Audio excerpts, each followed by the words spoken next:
সালাম আলাইকুম। ওয়ালাইকুম সালাম। এই দেখেন আপনার ভাই কী মাছ নিয়ে আসছে। আমরা কী মাছ কোন জানি না, এই বাইলা মাছ। এই যে বাইলা মাছের লগে একটা মনে শিং মাছ দেখা যায়, একটা শিং মাছ। আর এই যে চিটাগাঙ্গা চাপিলা মাছ, এই চিটাগাঙ্গা চাপিলা মাছ।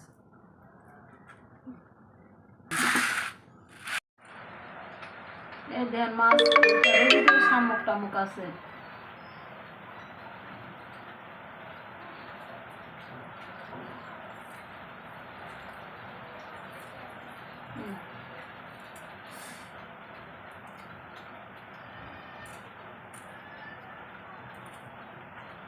অনেকদিন পরে বাইলা মাছ আনছে।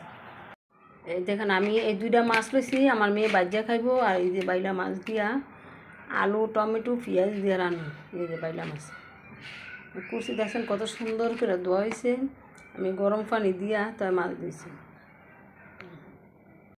এই যে টমেটো আলু পেঁয়াজ কাঁচামরিচ, এইটা হলদির গুঁড়ি আমি লবণ দিয়াম।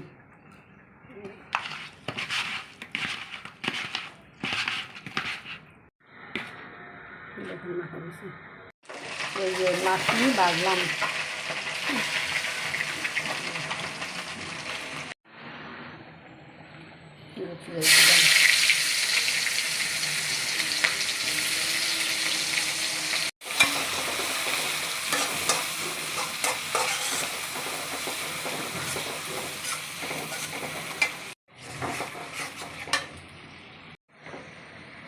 এই যে লবণ মরিচ হলুদ আদা রসুন বাটা কষানো দিয়ে নিলাম।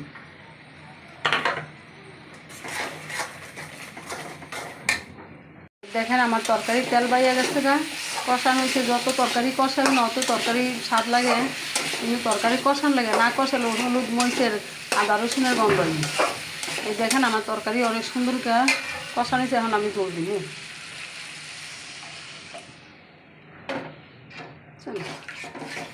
জল বেশি দিতাম না, অল্পই দিব। আমি একসাথে এই যে মাছটি দিয়ে নিলাম।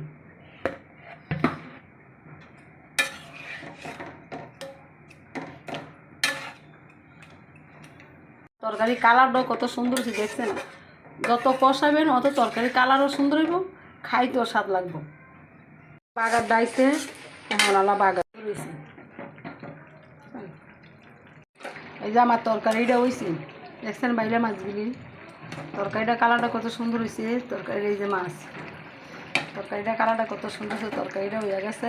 যদি ভালো হয় একটা শেয়ার কমেন্ট জানাবেন। আর আপনারা কে কে মাছের বাইলা মাছ কোন, আমরা বাইলা মাছ কি আমাকে দিয়ে বাইলা মাছই কয়, আপনারা কী মাছ কোন কমেন্ট করে জানাবেন।